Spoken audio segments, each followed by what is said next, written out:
तो आज कौन सा हम नेक्स्ट श्लोक का करेंगे। कल तो हमने बहुत अच्छे से अध्याय 8 और श्लोक संख्या 24 सबको क्लियर था ना। अब उसी में है, कल एक्चुअली समय होता तो दोनों श्लोक एक ही दिन लेने वाला है, पर समय के अभाव में हम आज ट्राई कर रहे हैं। तो आज हम पढ़ेंगे अध्याय 8 श्लोक संख्या 25 भगवत प्राप्ति। धूमो रात्रिस्तथा कृष्णः षड्मासा दक्षिणायनं तत्र चान्द्रमसं ज्योतिर्योगी प्राप्य निवर्तते। यस सृष्टि माता जी।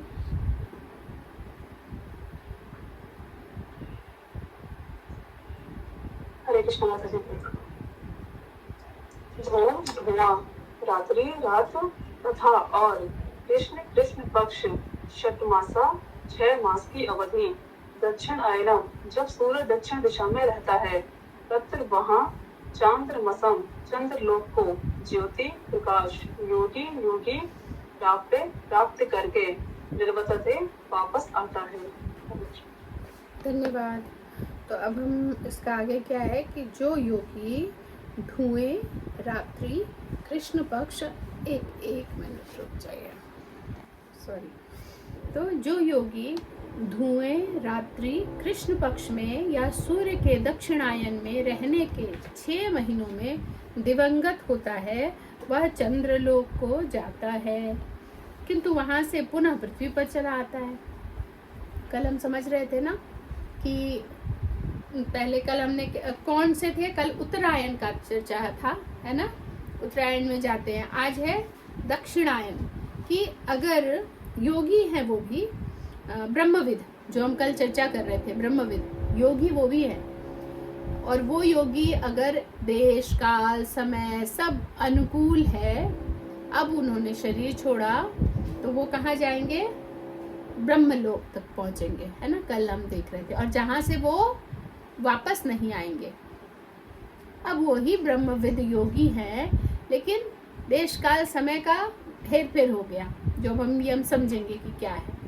तो यहाँ से वो जाएंगे तो चंद्रलोक तक, लेकिन वापस आना पड़ेगा। अंतर है दोनों में, बस यही, ठीक है। तो आगे क्या है इसमें कि तात्पर्य भागवत के 3 स्कंद में कपिल मुनि उल्लेख करते हैं कि जो लोग कर्म कांड तथा यज्ञ कांड में निपुण हैं वे मृत्यु होने पर चंद्रलोक को प्राप्त करते हैं। ठीक है, क्या कह रहे हैं यहाँ पर, जो भी इन कर्म कांड और यज्ञ कांड इसमें जो निपुण है वो मृत्यु पर चंद्रलोक को प्राप्त होते हैं।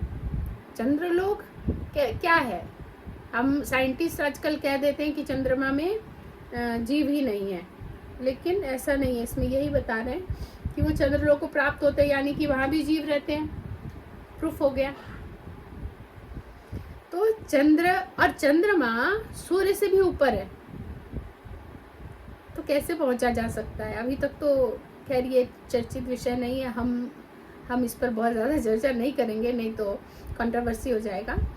पर चंद्रमा जो है वो सूर्य से भी ऊपर है, और जैसा कि नाम से ही शीतलता बताने वाला है। तो ये महान आत्माएं चंद्रमा पर लगभग 10,000 वर्षों तक, यानी देवों की गणना से, हमारे 10,000 नहीं, देवताओं के 10,000, जो कि वहाँ की आयु होती है।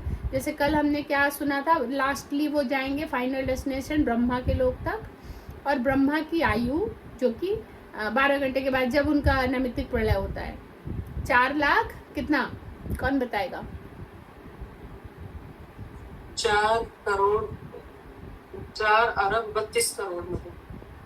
हाँ, 4 करोड़ और 32 अरब। 4 अरब 32 करोड़। 1 मिनट, हाँ 4 अरब 32 करोड़ साल। ये था कल वाला। आज का है 10,000। चंद्रमा के में जो जाते हैं वो 10,000 साल वहाँ रहकर, लेकिन फ़र्क दोनों में ये है कि जो 4 अरब 32 करोड़ साल जाने के बाद वो पहुँच जाते हैं फाइनली, है ना, ऊपर।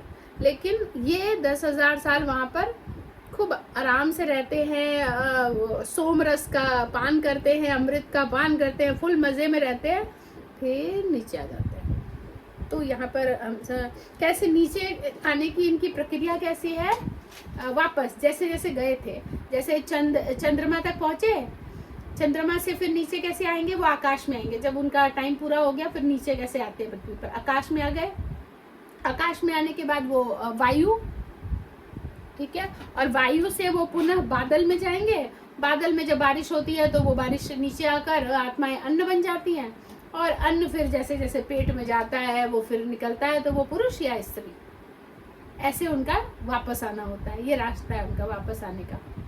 और जाने का रास्ता हमने कल समझ ही लिया था, जैसे अग्निदेव, फिर वो दिन के देव, जैसे हमने कल समझा, अग्निदेव जाते हैं, दिन के देव, फिर पक्ष देव, फिर जाते हैं वो अयन देव, और उसके बाद जहाँ से वो सूर्य लोक में प्रवेश करना है वहां प्रवेश ना करके वो चंद्रमा में जाते हैं, और यहीं से वो यूटर्न ले लेते हैं वापस। यहाँ रहते हैं 10,000 साल और यूटर्न, मतलब उनका जो टिकट था वो वैलिड था टिल 10,000 ईयर।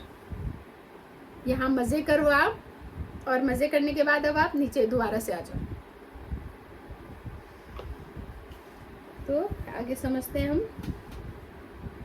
हाँ अच्छा, यहाँ भी लिखा हुआ है, ये महान आत्माएं चंद्रमा पर लगभग 10,000 वर्षों तक रहती है, सोम रस का पान करते हुए जीवन का आनंद भोगती है, अंततो गत्वा वे पृथ्वी पर लौट आती है।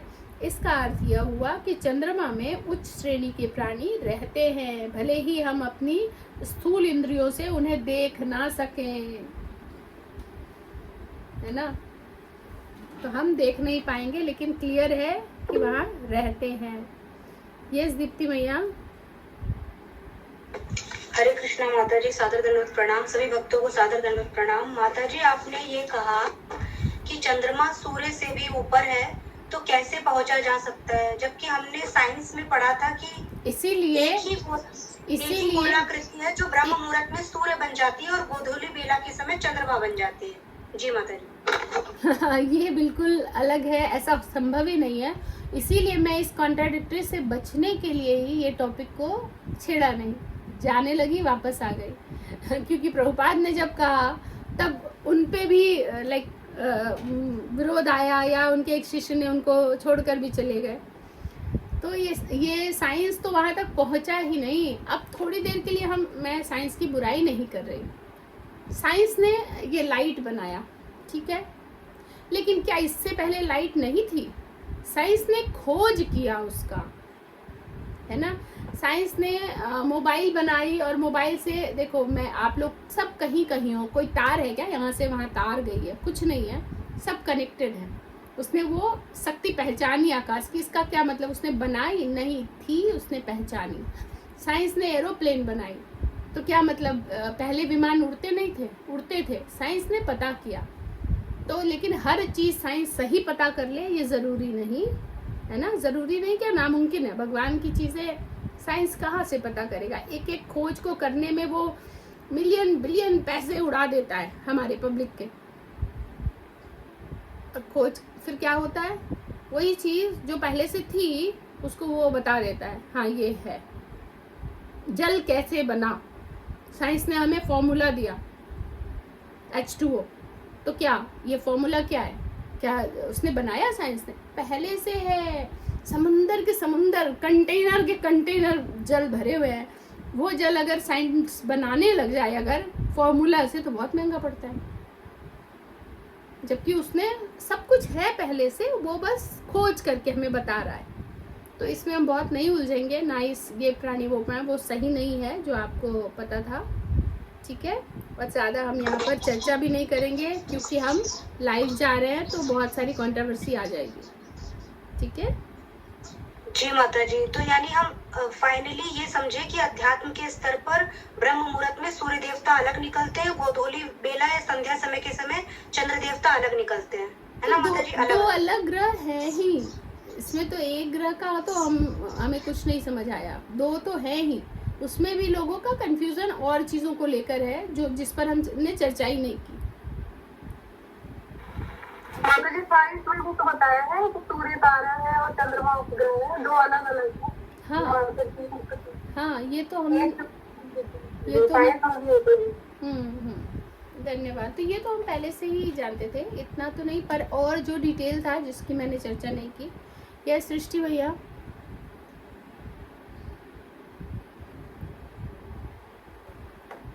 हरे कृष्ण माता जी, धन्यवाद। तो मतलब कि दो प्रश्न है मेरे। एक तो ये जो अर्थ दिया है इसमें, जो योगी धुएं रात्रि कृष्ण पक्ष में या सूर्य के दक्षिणायन में रहने के 6 महीने में दिवंगत होता है, वह चंद्र लोक को जाता है, किंतु वहां से पुनः पृथ्वी पर चला आता है। ये मतलब वही बात बार बार आ रही है ना माता जी, ये सारी कृष्ण कि ये बातें भक्तों के लिए नहीं है ना। ये तो शुरू में ही बता दिया था, वही प्रश्न आपका कल भी था, ये तो शुरू में ही बता दिया गया है, ये भक्तों के लिए है ही नहीं। ये क्लियर समझ लो, ये भक्तों के लिए नहीं है। ये तो हमें पढ़ने से पहले ही स्टार्टिंग चैप्टर में ही बता दिया, ये योगियों के लिए है। कौन से योगी? वो इसमें भी जैसे कर्म कांड जो कर रहे हैं भक्त, या फिर जो यज्ञ कांड है, कल भी हमने पढ़ा। और ये वो कौन से लोग, क्या नाम था उनका, तत्र क्षमा कीजिए, ब्रह्मविदा।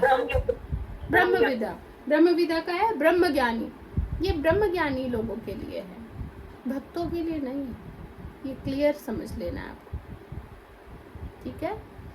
तो यहाँ पर तो वैसे लोग बहुत ट्राई करते हैं ना, और बहुत अथक परिश्रम से ये कार्य करते हैं। आपको मैं एग्जांपल देता हूँ कैसे ये जो ब्रह्मविदय लोग हैं, या जो भक्तों का रास्ता कैसा है और उनका रास्ता कैसा है। जैसे कि मान लो जिसके पास लक्ष्मी है, सुविधा है, ठीक है, सुविधा है, तो वो उसको बिहार जाना है, एक फ्लाइट लेंगे पहुंच जाएंगे। जिसके पास थोड़ी कम सुविधा है, वो स्टेशन पे जाएगा, टिकट लेगा, राजधानी की टिकट लेगा और वहाँ पहुँचेगा, ठीक है, ट्रेन से। जबकि उसमें उसको टाइम भी ज़्यादा लगेगा, 15-20 घंटे, 24 घंटे, जो भी टाइम भी ज़्यादा लगेगा। और वो जो ट्रेन है वो कम से कम 50 स्टेशन पे रुकेगी, हर जगह यहाँ जाएगी, वहाँ जाएगी, वहाँ जाएगी। और जिसके पास थोड़ी और लक्ष्मी कम है, वो भी ट्रेन का टिकट ले लेगा, जो कि 16 घंटे की फास्ट एक्सप्रेस ना हो के वो 27-28 घंटे वाली होती है। उसमें एसी भी नहीं, गर्मी लग रही है, हर स्टेशन पे लोग, भीड़ उसमें घुसी जा रही है, परेशानी। लेकिन पहुँचेंगे, पहुँच रहे वो भी। लेकिन कितना ज़्यादा उनको यहाँ रुको, वहाँ रुको, वहाँ रुको, फिर है ना, फिर खाने के लिए हर स्टेशन पर उतर कर कुछ लोग वो बनाकर भी नहीं ला सकते, क्योंकि एसी भी नहीं है उनके पास, है ना। जिनके पास जो एसी कंपार्टमेंट में होते हैं वो तो घर से कुछ ले भी जाते हैं। तो यहीं पर आप वैरायटी देखो ना, कि ऐसे ही ये जो बताया गया है यहाँ पर कि ब्रह्मविदा, इनकी डेस्टिनेशन कल हमने पढ़ी, कितनी लंबी जर्नी है इनकी। भक्तों के लिए क्या जर्नी है? कोई जर्नी नहीं है, सीधा यहीं से पहुंचेंगे, पृथ्वी से। उनको अपग्रेड होने की जरूरत ही नहीं है कि पहले मैं स्वर्ग नहीं पहुंचा हूँ, अभी तो मैं नीचे ही हूँ, मैं ऊपर कहाँ से जाऊंगा, पहले मुझे स्वर्ग पहुंचना है, फिर आध्यात्मिक लोग, सत्य लोग, जन लोग, ऐसे करना है। नहीं, उनको कुछ नहीं करना है, वो डायरेक्ट पहुंचेंगे। तो भक्त यानी अमीर, और जो अभक्त यानी गरीब। मैंने ऐसे समझाने के लिए ऐसे कहा है, जो भक्त है वो भगवान की दृष्टि है जिस पर, वो अमीर नहीं होगा तो कौन होगा? फुल ऑन अमीर है वो। जो अभक्त है उसने अभी तक भक्ति ही नहीं समझी, इतनी बड़ी मार्मिक चीज नहीं समझी, तो वो तो गरीब है ही ना। फिर हम तथाकथित अमीरी और गरीबी पैसे की बात नहीं कर रहे, लेकिन हाँ, इस दृष्टि से देखा जाए तो वो तो गरीब हो गया ना, तो हम अमीर हैं। ऐसे जैसे मार्ग, मैंने बताया कि मार्ग जो है वो 3 तरह के, कल बताया था मैंने, 2 तरह के मार्ग बताए थे। किसको याद है? अभी दीपशिका माता जी ने रिपीट भी किया, 2 तरह के मार्ग बताए थे कल। हरे कृष्णा माता जी। माता जी मैं बोल सकती हूँ, आज्ञा है? जी जी माता जी, आपने 2 मार्ग बताए थे, आवृत्ति और अनावृत्ति। और माता जी आपने ये भी कहा था कि अनावृत्ति के मार्ग से जो जाएगा वो वापस नहीं आएगा। ठीक, धन्यवाद धन्यवाद। तो अभी गति, और उसमें लिखा हुआ है भगवत गीता के चैप्टर 14 में लिखा है, गति 3 तरह की होती है ना। उधर गति, मध्यम गति और निम्न गति। किस इंसान की गति कैसी है? किसी की ऊपर होती है ना उधर गति, ऊंची, और जो मध्यम गति नॉर्मल, फिर से, और अधोगति मतलब नीचे, नरक में या राक्षस, है ना, वहां पर जान, उस लोक में।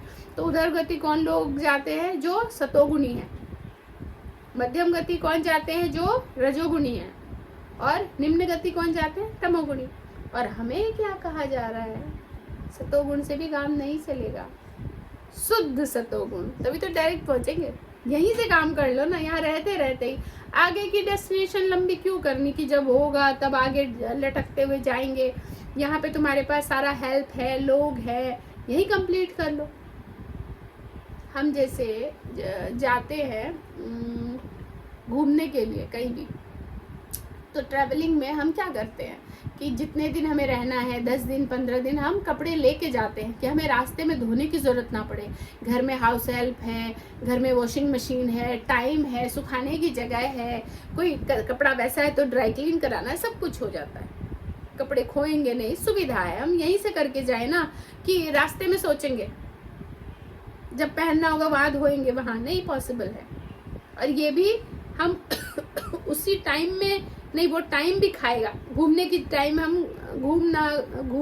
मतलब घूमने का समय कम करके हम घर में कपड़े धो रहे होते हैं। क्यों? हम रेडी होके जाते हैं ना हर चीज़। तो वैसे सारी चीज़, अभी समय है, रेडी हो जाओ। तो हम वहाँ के लिए, बाहर के बात के लिए भक्त कुछ नहीं छोड़ते, वो अभी सब कुछ करना चाहते हैं। और सब कुछ करने के बाद भी भगवान पे प्रेशर नहीं डालते, कभी भी नहीं। अगर वो भक्त है तो वो हरी इच्छा, मैं अपना कर्तव्य कर रही हूँ, भगवान कहेंगे अभी तो तुम्हें 4 जन्म और लगेंगे। 4 जन्म और? मैं इतना कर रही हूँ, फिर 4 जन्म और? भक्त कुछ नहीं करते। जो आप जिसमें प्रसन्न हो, 4 जन्म या 40 जन्म या 40 करोड़ जन्म, वो आप देखोगे। मेरा काम है करना।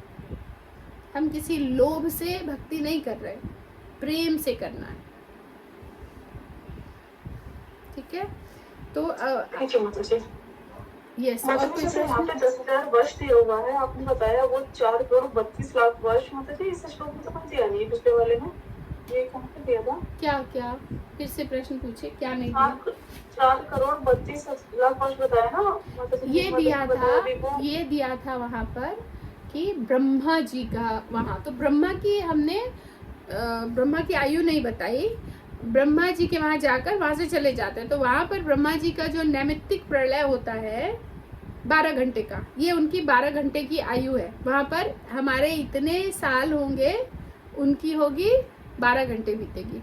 तो वो जैसे कोई आता है हमारे घर भी कुछ काम के लिए कि वहाँ चलो, हम कहते हैं ठीक है रुको, पहले अपना सारा समेट लेते हैं फिर आपको चलेंगे। तो उनका जो दिन समेट लेते हैं, फिर रात्रि को उसको पहुँचा देते हैं इतनी देर में ही। लेकिन वो 12 घंटे कितना लंबा जर्नी है, एक बार रिपीट करो, याद हो जाएगा इससे। ये मैं एक मिनट, साल कितना है ब्रह्मा जी का? 12 घंटा कितना साल हो गया? अभी रिपीट किया ना हमने। समझे नहीं माता जी, 12 घंटा मतलब भूल जाओ 12 घंटा। कल हमने क्या कहा था कि ब्रह्मा जी के लोक में कितनी देर तक रहते हैं इंसान, फिर उसको अपग्रेड कर दिया जाता है। अभी भी चर्चा हुई है कई बार। बहुत ज्यादा था वो, 4 करोड़ 25 लाख। वही 4 अरब 32 करोड़, 4 अरब 32 करोड़। ये बार बार बोलोगे तभी याद होगा, ठीक है? तो बोलना जरूरी है, इसीलिए मैंने कहा बोलना। जी ठीक है। और माता जी मैं ये पूछ रही थी, जैसे यहाँ पर दिया महान आत्मा चंद्रमा पर लगभग 10,000 वर्षों तक देवक की गर्दन से रहती हैं और सोम रस का पान करते हुए जीवक का आनंद भोगती हैं। नहीं करोगे माता जी, जैसे हर लोग पर अलग अलग जो लोग होते हैं उन पर आयु भी अलग अलग होती है और सबसे कम आयु शायद पृथ्वी पर ही होती है। नहीं, अभी के हिसाब से हाँ, कुछ और भी है। हाँ, अभी के हिसाब से हम जहाँ से जानते हैं, जितना नीचे के लोग उतनी आयु कम। ठीक है? तो हमारी जो आयु है, पहले जो भी था, और युग के हिसाब से भी हो रहा है। सतयुग है ना, पहले आयु क्या थी, ज्यादा होती थी। हमने वो भी पढ़ा, परसों पढ़ा था शायद, परसों पढ़ा था ना, सतयुग, त्रेता युग, द्वापर युग, ये उसमें आयु कितनी कितनी मल्टीपल कैसे हो रही थी। किसके पास है नोट्स? अभी 2-3 दिन पहले पढ़ा है, मतलब जल्दी पढ़ा है। ये वाला श्लोक था, ये 17।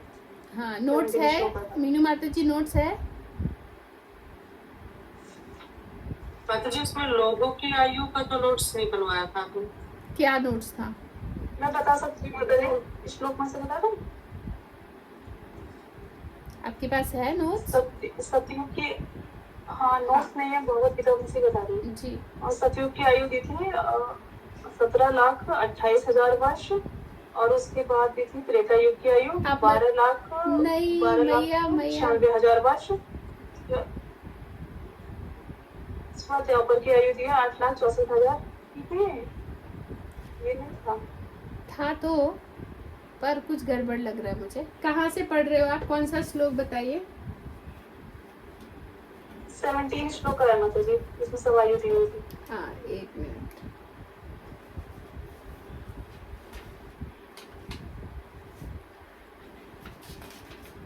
हाँ, यहाँ पर है 17,28,000 वर्ष तक चलता है। ये क्या है? हाँ, एक मिनट। ये सतयुग इतना है। अच्छा, ये उल्टा मैंने समझाया था ऐसे, ताकि समझ में आने के लिए। कलयुग 4,32,000 वर्ष, ठीक है। उसमें फिर और 4,32,000 जोड़ेंगे तो आ गया कौन सा युग बोलो? सतयुग के ऊपर कौन सा युग है? सतयुग के पहले द्वापर युग। तो ये कितना है? 8,64,000 वर्ष। 64,000। ये है, ये क्षमा करो एक, हाँ।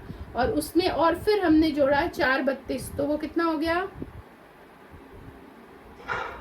12,96,000। ये हो गया कौन सा युग? त्रेता। त्रेता युग। हाँ, इसमें फिर से 4,32,000 वर्ष जोड़ेंगे तो कितना हो गया? 17,28,000 वर्ष। और ये है सतयुग, ठीक है। ऐसे नीचे से याद रहेगा, सिर्फ आपको याद क्या रखना है? 4,32,000 वर्ष, ठीक है। इसको मल्टीप्लाई हर बार करते जाएंगे, सारा निकलता जाएगा, सारा याद करने की झंझट नहीं है। तो ये समझ में आ गया था। और प्रश्न फिर उत्तर मिल गया भैया आपको? क्या प्रश्न था? यही प्रश्न था ना? मैं ये पूछ रही थी माता जी की अलग अलग आयु होती है हर लोक में, और पृथ्वी पर सबसे कम आयु होती है। हाँ, उसमें भी हमें यही बता रही थी कि पृथ्वी पर आयु भी कम है, लेकिन उसमें भी युग के हिसाब से आयु और घटती गई है। अब सीधा सीधा समझो क्यों आयु घटी। सतयुग और त्रेता द्वापर कलयुग क्यों? मतलब कर्म मुझे ये दिख रहे हैं, जितना जितना इंसान कर्म उनका घटता और बढ़ता जा रहा है, पाप मतलब बढ़ते जा रहे हैं, आयु घटती जा रही है ना। और पाप अगर नहीं है तो आयु बढ़ती जा रही है। क्यों? पहले के लोग, अभी भी हम देखते हैं कुछ लोग 100 साल 120 साल तक भी हैं। अभी की तो कहेंगे हम मर रहेंगे तो मरेंगे, अभी मोमोज खा लेते हैं मरेंगे तो मरेंगे, देखा जाएगा, अभी मोमोज खाते हैं पहले। तो ये अभी तो चल ही रहा है, क्या कर सकते हैं। तो बुद्धि अगर भ्रमित ना हो, हमें अपने ऊपर पूरा एकदम से दृढ़ निश्चय हो कि ये जो करना है वो करना है। मैंने पता है, जब मैं बहुत लोगों को डाइट चार्ट देती हूँ तो मैंने ये देखा, जो रियल डिवोटी, ये मैं उससे भी बड़ा इजी हो जाता मुझे पहचानना। मतलब जो सच में जो डिवोटी है, उनको मैंने मन से ऐसे ही बोला, आप इस तरह का खान पान रखोगे ना, कुछ दिन करो, अच्छा है, इतना बोला ना। मैंने उनको कोई डाइट चार्ट दिया, कुछ पर डे हम देते हैं, कुछ नहीं किया, और वो ऑटोमेटिकली 100%, जितना स्ट्रिक्ट मैं ना करवाऊं उससे ज़्यादा स्ट्रिक्ट वो कर लेते हैं, इजीली कर लेते हैं। अपने सचिपति प्रभु है ना, यहीं पर है, विशाखा माता जी को मैंने ऐसे ही बोला था, ख़त्म ही नहीं हो रहा, वो कंटिन्यू करने लग गई। उसके बाद वही मेरे को उनका कमेंट भी आया, मेरे को संगीता माता जी कह रही थी कि ये कौन है, वीडियो में उन्होंने देखा विशाखा माता जी है, ये तो कोई लड़की लग रही है। तो फ़र्क तो हो जाता है, खान पान का बड़ा फर्क पड़ता है, तो और आसान होता है। तो जब हमारे जीवा पर कंट्रोल ही नहीं तो हम कैसे कर पाएंगे। और जीवा पर कंट्रोल है तो हम इजीली सब कर लेंगे, और कम से कम जीवा पर कंट्रोल हो तभी हम सोच सकते हैं कि हम सतोगुण की तरफ बढ़ेंगे, है ना। तो इसकी कोशिश तो हम सबको करनी पड़ेगी। जब माता जी कर्मों में परिवर्तन होता है, जैसे कर्मों में हमारे कर्म जो पवित्र और अच्छी चीजों की तरफ बढ़ते हैं, तो फिर आयु में परिवर्तन हो जाता है ना। यस, होता होगा। यस, इसमें हाँ, अब अभी तो हमें कलयुग में है ना, तो इसमें एक फायदा है, मतलब हम पृथ्वी पर, क्षमा कीजिए कलयुग की बात नहीं कर रही, पृथ्वी पर जब हम आते हैं तो एक फायदा क्या है, मनुष्य को ये अवसर मिलता है कि वो अपने हृदय का मार्जन करे, और किसी भी जगह अवसर नहीं मिलता, मात्र यहाँ पर ये अवसर मिलता है कि वो अपने हृदय का मार्जन करे। They are getting the golden opportunity to clean their heart. Golden opportunity, ये कहीं और नहीं है।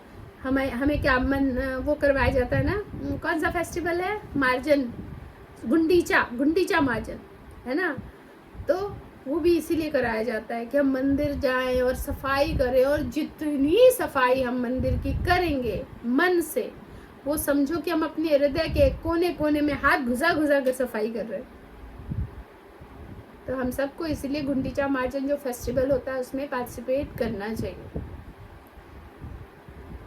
और वो हमसे करवा रहे ना मंदिर वाले, एक्चुअली दया करते हैं हम पर, क्योंकि मंदिर ऑलरेडी इतना चमकता है, उनके जो प्रोफेशनल्स जो है, जो डेली वो सेवा करते हैं, उनको पता है ना कि कैसे की जाती है, वो अच्छे से करते हैं। और यहाँ पर नए लोग घुस के जिधर साफ है उधर ही और पोछा लगा रहे, उधर ही और गंदा, वो पानी से धो रहे कांच को, और गंदा भी कर देते हैं कई बार, लेकिन वो फिर भी हम पर कृपा करने के लिए हमें आने देते हैं, ठीक है आओ मंदिर साफ करो, हम पर कृपा होती है बस। जैसे आप समझो एक किचन में एक प्रोफेशनल है, means professional in the sense कि घर की गृहिणी है, रोज काम करती है, मीनू माता जी रोज किचन में सेवा कर रही हैं, तो वो जो सब्जी चपाती दाल चावल जो भी बनाएंगी, एक समेटा हुआ होगा, नीट एंड क्लीन बन रहा है, साथ साथ सफाई भी हो रही है, जल्दी बन के आ गया। अब अगर नए बच्चे को किचन में भेज दो, वो एक मैगी क्यों ना बना के आए, पूरा किचन फैला देगा, गंदा गैस, गंदा इधर उधर, मतलब पूरी होता है ऐसा, है ना, क्यों, एक्सपर्ट नहीं है। तो हम लोग तो वही जाके मंदिर के ऊपर ना वेट बढ़ा देते हैं उनका प्रेशर, लेकिन वो बेचारे फिर भी हमारी ही शुद्धि के लिए वेलकम करते हैं। भगवान कहते हैं ठीक है आओ, करने दो सबको, जैसे भी कर रहा है करने दो सेवा, तो जरूरी है। और यही एक समय है कि हम कर सकते हैं, इसलिए सबके सब हृदय से लग जाइए कि हमें यहाँ पर हम आए हैं तो हम अपने हृदय को पूरी तरह मार्जन करके पहुंच जाएं। सीढ़ियों से ना जाकर लिफ्ट से चले जाएंगे हम, क्योंकि पास का रास्ता तो है नहीं। जब है ना ग्राउंड फ्लोर में घर होता है, सॉरी नहीं, जब फर्स्ट फ्लोर सेकंड फ्लोर में घर होता है तो हम सीढ़ियों से अप एंड डाउन कई बार कर लेते हैं, छोड़ो लिफ्टिंग गेज है, दर उतर गए। लेकिन घर अगर 10वें माले पर हो, 40वें माले पर हो, क्या करेंगे?